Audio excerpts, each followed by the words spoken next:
Vous êtes sur TV5 Monde, merci d'être avec nous. Bienvenue à celles et ceux qui nous rejoignent dans le 64 minutes Le Monde en français, le journal francophone mondial. À la une de l'actualité, 4 personnes tuées et une autre toujours portée disparue en Europe après le passage de la tempête Christian. Elle s'est abattue sur l'ouest et le nord de la France ce lundi et perturbait toujours dans l'après-midi les transports en Grande-Bretagne ou encore aux Pays-Bas. Le pouvoir chinois sur les dents, une voiture a percuté la foule, place Tiananmen à Pékin. Une place névralgique pour le régime de Pékin. Il y a au moins 5 morts, dont une touriste philippine. On compte aussi une quarantaine de blessés. Tiananmen a été aussitôt bouclé par les forces de sécurité. Et puis en RDC, l'armée congolaise a pris 2 villes stratégiques aux rebelles du M23. Il s'agit de Kiwanja et de Rutshuru dans la province du Nord Kivu. Les forces gouvernementales épaulées, on le rappelle, par les forces des Nations Unies. Nous sommes ensemble depuis un peu plus de 60 minutes maintenant. Vous avez manqué le début. Voici les temps forts, l'essentiel de cette grande édition. Place au meilleur moment de 64 minutes, Le Monde en français.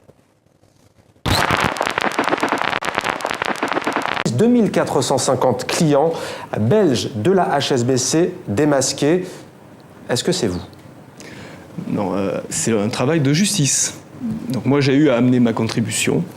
C'est une partie de ma contribution d'ailleurs, cet aspect judiciaire. Perruque, lunettes, barbe, Hervé Falciani est méconnaissable. Et devant les juges qui doivent se prononcer sur son extradition, il a endossé son costume de justicier. Alors, il y a différents contrôles. Il y a le contrôle dans la banque, lorsqu'il est voulu, lorsqu'il est donc vraiment souhaité, qu'on y met les moyens.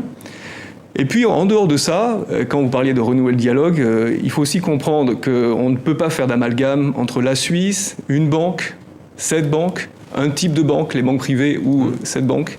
Juste au-dessous du portrait de Mao, une voiture a quitté la route, heurtant plusieurs touristes, explosant en prenant feu. Tout de suite, j'ai plutôt pensé à un suicide, c'est-à-dire de personnes contestataires qui peuvent être soit des Ouïghours du Xinjiang, puisqu'il y a eu une répression assez importante au début du mois d'octobre, soit des paysans qui venaient contester justement l'expropriation de leur terrain, etc. Au Québec, les Jeannettes donnent de la voix. Pour l'égalité, pour la liberté, pour la laïcité. En question, la charte des valeurs qui veut mettre fin aux arrangements avec les minorités ethniques et religieuses. Et c'est rien de dire que le projet agite la belle province.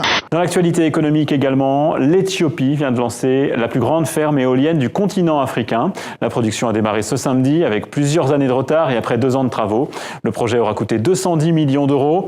Les experts estiment que l'Éthiopie dispose du 3e potentiel en matière d'énergie éolienne derrière l'Égypte et le Maroc. Là, Surtout Chloride, c'était un rocker, un vrai. Voix grave, on l'a entendu, un timbre très particulier. Des textes très mélancoliques quand on écoute Perfect Day. On a tous écouté Perfect Day après une déception amoureuse, moi-même, j'en suis sûre. Peut-être. Oui, pas seulement, mais... Voilà, exactement. C'est vraiment, on sent une grande souffrance et on est vraiment, il nous fait partager cette souffrance.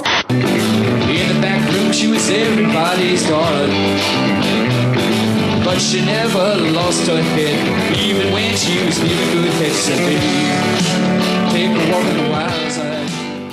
C'était nos 64 premières minutes ensemble, votre nouveau grand rendez-vous de l'information. Merci à vous de l'avoir suivi. J'aurai le plaisir de vous retrouver dès demain pour un nouveau monde et toujours en français. D'ici là, retrouvez toute l'information, les grands titres de l'actualité sur notre site internet tv5monde.com.